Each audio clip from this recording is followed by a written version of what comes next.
4:15 a.m. right now. I just spent like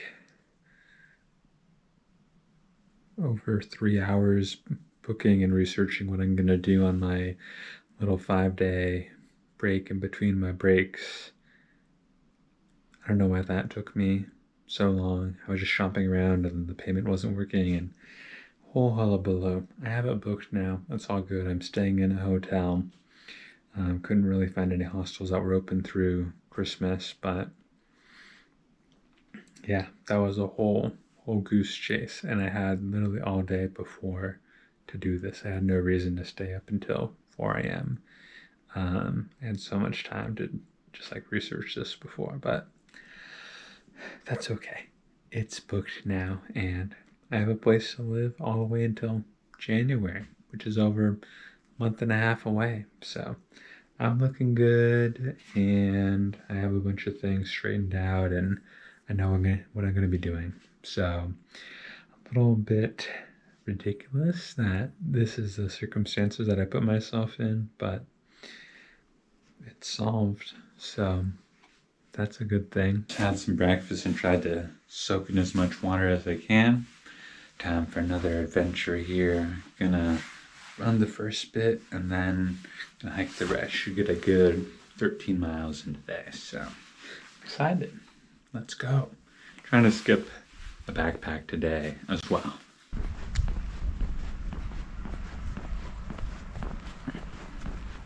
This is where I was hiking through before. Kind of incredible that I couldn't see any of this prior.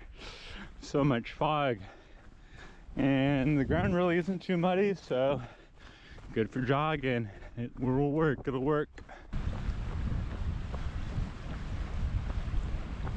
Wow, this part of the trail is completely flooded over. A pretty active river.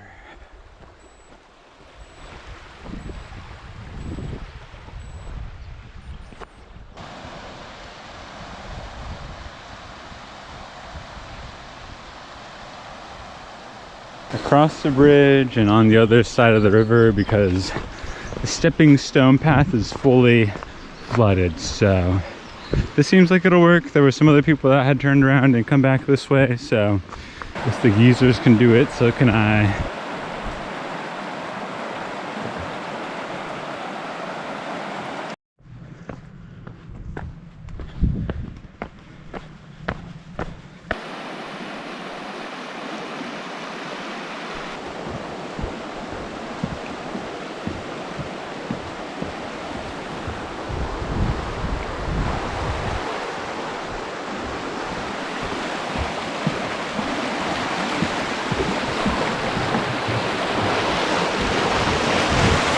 I am truly awestruck by this trail. In a lot of ways, it's not too different than other hikes I've been on. You know, you got your mossy trees, and you have your river and your greenery and your rocks and your layers of stuff, but I think the absence of pine trees definitely makes it feel different for me, and the proximity to the water really lets you see the texture of the water, lets you see under the water in some places. Quite incredible, and I think the layers of the undergrowth are really interesting as well. You don't really ever get quite this in the areas I've lived. Even on the East Coast, it's not quite like this. So, very special and unique feeling. Looks like you could maybe use that fallen tree as a bridge if you had stuck over to the other side, but yeah, you definitely couldn't have continued over there if you didn't want to cross the stepping stones. But now this, I don't know, I'm getting wild right now, and the scale of it isn't even like, you know, Grand Canyon level, but this could easily be a top 20 hike for me. Look at how desolate this is. I feel like I'm in a Tarkovsky movie. This is awesome.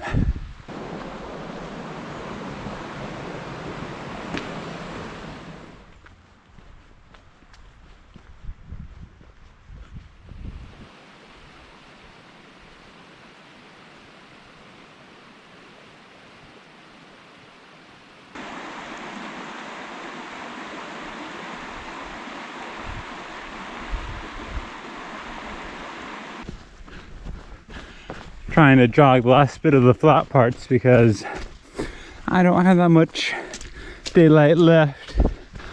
I'm used to the 4:15 sunset, but apparently it's 3:50 now, so half hour less than I thought. Still not a giant difference, but I'm gonna try and book it here a little. Fog is creeping in very fast. Gonna have pretty poor visibility, both in terms of light and distance here soon.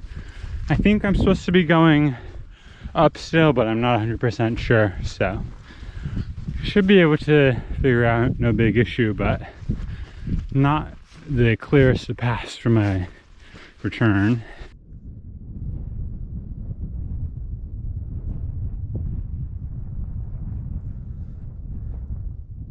The sign to Ilim says 3 miles via the road, and my watch is having me go a little bit off on maybe back more on a trail. It's just in some neighborhoods, so my glasses are very foggy because I've been trying to jog the parts that I can jog to speed things up. It's like 3:49 right now, so the sun should be setting as we speak, and I'm gonna have pretty limited light here, which is not ideal, but oh well. I didn't bring my flashlight. I didn't think too far ahead on this one. Thought I had a little bit more time.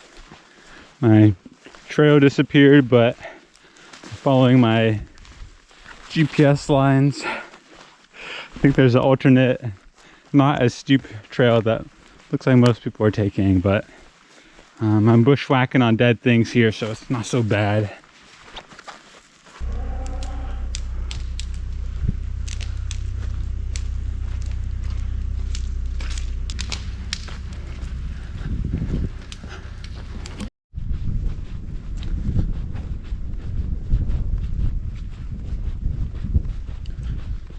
It's getting pretty dark now. This camera can't really pick up too much light, but I can definitely make things out still. Back along the side of the river on the other side that I was walking before, so not really sure how this is going to pan out for me as far as my return, but I got it. All right, I'm at Elim Rock here. I could go back across the bridge over there, or it seems like there's a path that goes up here that leads to where my trail on my watch says. So I'm gonna risk it and go up here. I think it'll be shorter, would be the true reward of it, and a bit more direct. We'll see what it actually ends up being, but worst case scenario, I can just come back down and I can follow that other path that goes along the river. Don't really know where this trail goes. It's pretty steep, but it does appear to be a trail still, and it doesn't feel explicitly dangerous, so gonna keep going on it. It's going in the general direction of my watch here, so I feel good. All right, back on a marked trail, so I think we should be pretty smooth sailing from here. To my right there's a sheep field, and then the left is a big downhill into the area that we saw before, so kind of an interesting dichotomy of nature and farmland. There's so much dew on the ground that it's cleaning my shoes. It's also making my socks very wet, but I'll take it. I believe all these little lights are Ilim here, so I think we're set. Oh, we made it back. That wasn't too bad. It's weird walking around places at night that you have not been at night before. You kind of forget that everything happens whether you're there or not. Like, the river runs 24/7. Like, that does not stop. Just because it's night, it doesn't take any time off. The road is here, paths are here, the gates are here. The world exists outside of your own perception. It's easy to forget when you're living your own life. The world will move on without you, and you can move on without the world if you want. The world doesn't really need you. And I don't say that to mean your life doesn't mean anything, but more, I say the world doesn't need you, and you don't need to try and save the world always. Live your own life, do your best, but you can only do so much because everything else is going to happen whether you're there or not. So keep trying, but at the same time, be in your own world. Hostel, sweet hostel. Home for the next 3 days.